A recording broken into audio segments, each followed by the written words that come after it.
Hello students, welcome to आशाएं classes. तो बच्चों, आज क्या डिस्कस करने वाले हैं? आज टॉपिक डिस्कस करने वाले हैं इलेक्ट्रोमैग्नेटिक इंडक्शन। हम क्या करने वाले हैं आज? Electromagnetic induction.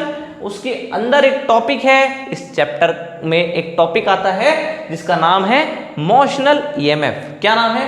Motional EMF. Most awaited topic है इस चैप्टर का, बहुत अच्छा इंपॉर्टेंट, और आपको ये टॉपिक पे बहुत अच्छी कमांड होने की एक जरूरत है। क्यों? क्योंकि ये एग्जाम में बहुत पूछा जाता है, ठीक, 3 मार्क्स में पूछा जाता है, ठीक। तो हम इसमें मोशनल ईएमएफ से जुड़ी हुई एक एक बात को सीखेंगे, ठीक है, और जल्दी जल्दी से इसको खत्म कर देंगे। तो इसमें मोशनल ईएमएफ को हम डिस्कस करेंगे। तो देखते हैं मोशनल ईएमएफ कैसे बनता है। चलिए स्टार्ट करते हैं। कैसे बनता है? देखिए, ये आपके पास एक फ्रेम है। ये कैसा फ्रेम है? ये एक मेटालिक फ्रेम है। चलिए जी, इस पे ये कंडक्टर है और इस कंडक्टर को ऐसे स्लाइड करा रहे हैं, ठीक। तो बेटा, इसमें एक ईएमएफ प्रोड्यूस हो जाता है पूरे फ्रेम में, और उस ईएमएफ का नाम ही मोशनल ईएमएफ है। मोशन की वजह से है ना, आप इसको ऐसे स्लाइड करा रहे हो, तो इसलिए इसके अंदर कौन सा ईएमएफ बनता है? इसके अंदर बनता है, क्या नाम देते हैं उसको? मोशनल ईएमएफ, ठीक। चलो जी, ये तो बहुत अच्छी बात हो गई। अब इसमें ईएमएफ बनता क्यों है? बेटे, ईएमएफ तब बनता है जब किसी कोइल के साथ मैग्नेटिक फील्ड लाइंस कम हो जाएं या ज्यादा हो जाएं, है ना। अगर किसी कोइल के साथ मैग्नेटिक फील्ड लाइंस डिक्रीज हो जाती हैं या इंक्रीज हो जाती हैं, तो उसके अंदर ईएमएफ डेवलप हो जाता है। चलिए, तो यहां हो रहा है क्या? देखो, ये क्या है? ये क्रॉस बनाया हुआ है। इस क्रॉस का मतलब मैग्नेटिक फील्ड लाइंस हैं अंदर की तरफ। कैसे? अंदर की तरफ। समझ रहे हैं? अच्छा, तो जब आप इसको आगे बढ़ाओगे, ये फ्रेम यहां था, ठीक, तो इसके अंदर मैंने बोला 100 फील्ड लाइंस आ रही हैं, कोई दिक्कत नहीं, मान लिया, जस्ट अज्यूम, ठीक। अच्छा, जब आप इसे आगे बढ़ाओगे तो ये फ्रेम, ये यहाँ पे, ये जो PQ वाला कंडक्टर था यहाँ पे आ जाएगा, है ना। आप इससे इसको यहाँ पे ले आए, तो बेटा अब इसके अंदर फील्ड लाइंस पहले इतनी सारी आ रही थी, अब क्या होगा? अब जब ये यहाँ आ जाएगा तो इस फ्रेम के अंदर ये लाइंस आएंगी, कम आएंगी ना, तो इसके अंदर क्या बन जाएगा? ईएमएफ, क्योंकि फील्ड लाइंस चेंज हुई हैं। फील्ड लाइंस बोल दो या फ्लक्स बोल दो, तो इसके साथ फ्लक्स चेंज हुआ है, इसलिए इसके अंदर ईएमएफ डेवलप हुआ है। अच्छा, वो कितना होता है? चलो जी, ये इतना होता है, E = -d∅/dt, ठीक। कितना ईएमएफ डेवलप होता है? याद रखना है, d∅/dt। चलिए, अब फाई क्या होता है? फ्लक्स। फ्लक्स का फॉर्मूला क्या है? चलिए फ्लक्स का फॉर्मूला देखते हैं। फ्लक्स का फॉर्मूला ये रहा, देखिए क्या होता है? Magnetic field into area. क्या होता है? Magnetic field into area. चलिए एक बात बताइए, ये लेंथ है L, ठीक, ये कितनी डिस्टेंस है? मैंने बोला ये x है, ठीक, ये कितनी है? x। तो बेटा इस पूरे फ्रेम का एरिया क्या हो जाएगा? जल्दी जल्दी से, इस फ्रेम का एरिया हो जाएगा -d/dt, तो ऐसा का ऐसा ही, b एरिया हो जाएगा बेटा लेंथ इंटू ब्रेथ। ब्रेथ कितनी है? x। इतनी बात तो समझ में आती है, बहुत सिंपल सी बात है। साथ ही साथ अब क्या देखते हैं कि b बाहर आ जाएगा, L बाहर आ जाएगा, d/dt किसका हो जाएगा? x का। आप बोलोगे जी आपने x तो निकाला नहीं बाहर, क्यों? क्योंकि x बेटा यहाँ ये है, जब आप इस फ्रेम को आगे बढ़ाओगे तो x ये वाली लाइन तो लेंथ हो जाएगी, x1 हो सकती है, x2 हो सकती है ना। चलिए, तो dx/dt डिस्टेंस अपॉन टाइम क्या होता है? Distance upon time simply velocity होती है। लो जी, वेलोसिटी तो है, लो रख देते हैं, E = -BLV। This is EMF induced in this rectangular frame. कितना EMF इंड्यूस हुआ? मैंने बता दिया, कितना हुआ जी? E = -BLV, ठीक। B for magnetic field, L for length of the conductor, V for velocity, किस वेलोसिटी से ऐसे आगे की तरफ को धकेला है, वो क्या है? V, ठीक। अच्छा, सिर्फ वैल्यू की बात करूं तो मैग्नीट्यूड निकाल देंगे सिर्फ, है ना। साइन का कोई मीनिंग नहीं रहा, ठीक। तो ईएमएफ कितना इंड्यूस हो जाता है बेटे? मोशनल ईएमएफ कितना इंड्यूस हो जाता है, BLV। खत्म। ईएमएफ समझ में आया अच्छे से। अब इस टॉपिक में थोड़ा गहराई में चलते हैं, इसकी एक एक पॉइंट को क्लियर कर रहे हैं बच्चों, है ना। हम सीखेंगे करंट कितना बनेगा, फोर्स कितनी लगेगी, ठीक, ये सब बातों पे डिस्कस करेंगे, ठीक। अब ईएमएफ कितना बनेगा, सब बातों पे डिस्कस करने वाले हैं। अच्छा, ईएमएफ तो पता लग गया, इतना बनेगा, ठीक। अब क्या आता है, अब आएगा बेटे हमारे पास करंट, ठीक। इस रोड की लेंथ अगर L है और इसका रेजिस्टेंस R है, तो बेटे V इक्वल्स टू क्या होता है, IR, है ना, या फिर V का दूसरा नाम E, है ना। तो E equals to IR, I equals to E upon R, है ना। चलो जी, EMF कितना है, BLV और नीचे R। तो दिस इज द करंट जो इसमें इंड्यूस्ड हो रहा है।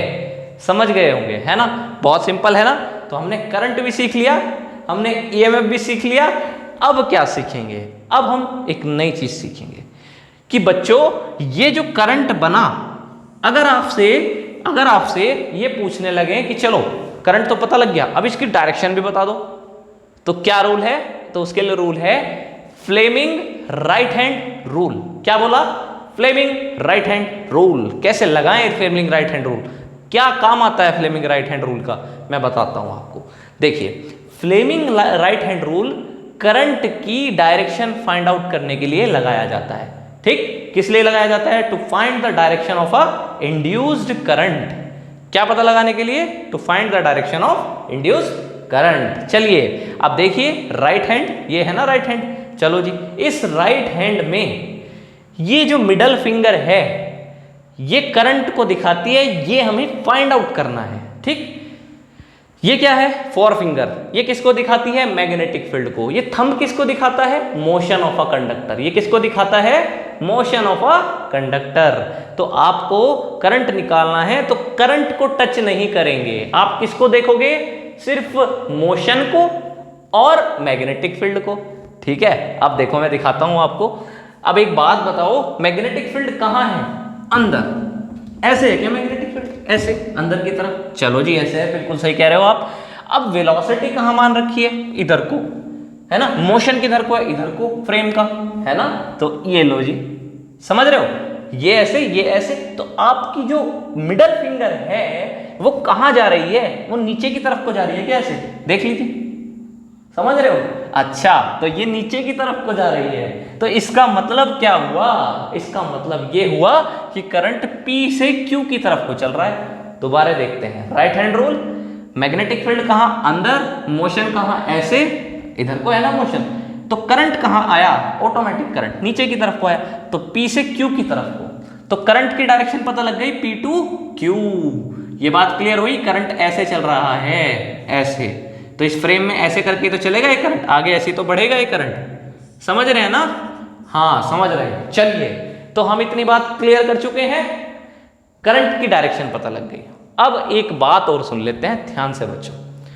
हमारे से कह रहे हैं कि आप फोर्स भी निकाल के दिखाओ। हाँ जी, क्या निकालना है, फोर्स।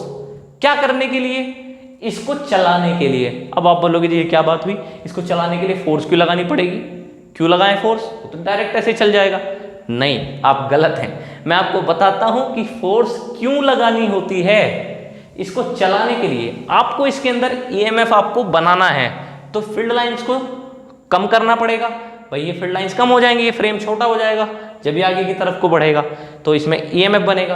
तो चलाने के लिए एक फोर्स की जरूरत है। क्यों, अब देखते हैं क्यों। चलिए एक बात बताओ, एक बात याद भी रखनी है, जब भी कोई करंट कैरिंग कंडक्टर, हाँ जी क्या, current carrying conductor magnetic field के अंदर रखा हुआ है, whenever a current carrying conductor is placed in a magnetic field, it will experience a torque, sorry, it will experience a force। उस पे क्या लगती है, फोर्स लगती है। और उस फोर्स की वैल्यू भी लिख देता हूं, IBL। क्या लगती है, IBL, ठीक। चलिए, और उसकी डायरेक्शन कैसे पता लगाएं, तो उसके लिए होता है left hand rule. To find the direction of force, to find the direction of force आप क्या लगाते हो, फ्लेमिंग्स लेफ्ट हैंड रूल। पुरानी कहानी, ये वाली उंगली मिडल फिंगर किसको दिखाती है? करंट को। ये वाली उंगली फोर फिंगर किसको दिखाती है? मैग्नेटिक फील्ड को। और ये जो थंब है ना बच्चों, ये फोर्स की डायरेक्शन को दिखाता है। यही हमें फाइंड आउट करना है।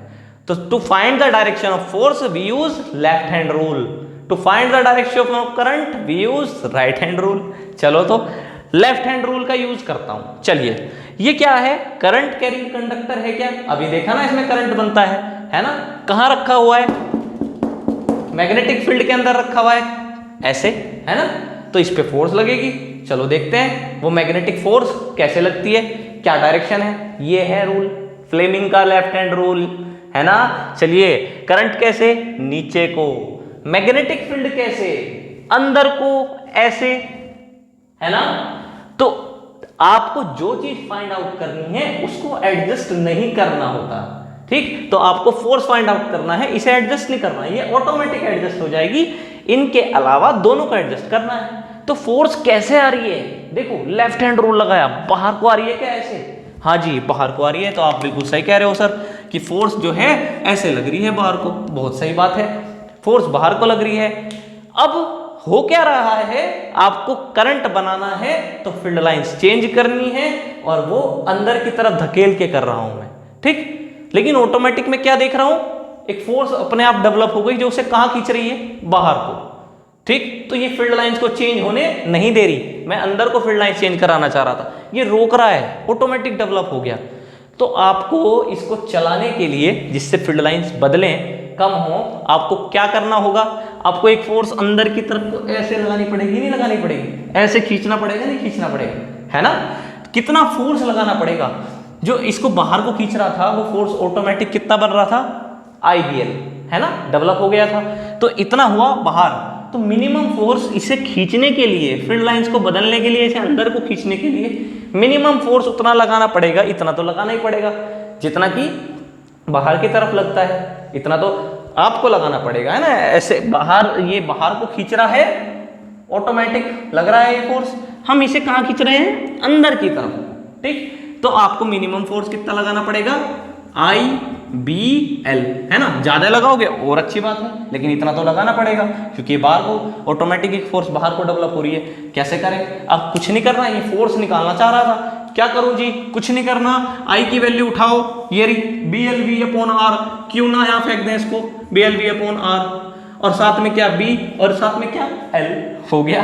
अब देखो, B² L², ठीक बात, और V/R। तो दिस इज फोर्स। ये क्या आ गया जी? ये फोर्स आ गया जो आपको चाहिए इसको अंदर खींचने के लिए, इसको अंदर खींचने के लिए, फील्ड लाइंस को बदलने के लिए, ताकि इसमें लगातार करंट बनता रहे, ठीक? आई होप आप इस चीज को भी अच्छे से समझ गए होंगे। बहुत इंपॉर्टेंट टॉपिक है बच्चों, एक एक चीज सीखते जा रहे हैं और देख रहे हैं कि सारे टर्म्स बहुत आसान हैं, सिर्फ सीखने की जरूरत है, ठीक? चलो जी, फोर्स भी निकल गया, करंट भी निकल गया, EMF भी निकल गया, क्या रह गया फिर? फोर्स निकल गया, EMF निकल गया, करंट निकल गया। अब आती है मैकेनिकल पावर, ठीक? अब भाई इसको खींचोगे अंदर की तरफ को, पावर लगानी पड़ेगी ना, है ना? और वो पावर क्या होती है? पावर का फॉर्मूला बताता हूं क्या है। पावर का जनरल फॉर्मूला होता है मैकेनिकल पावर का फोर्स इंटू वेलोसिटी, ठीक बात? फोर्स कितना है यहाँ ऊपर से? B² L² V/R into V, है ना? जनरल फॉर्मूला मैकेनिकल पावर का F इंटू V। F की वैल्यू रख दी, सोल्व कर दिया, तो ये लो जी, B² L² V²/R, खत्म।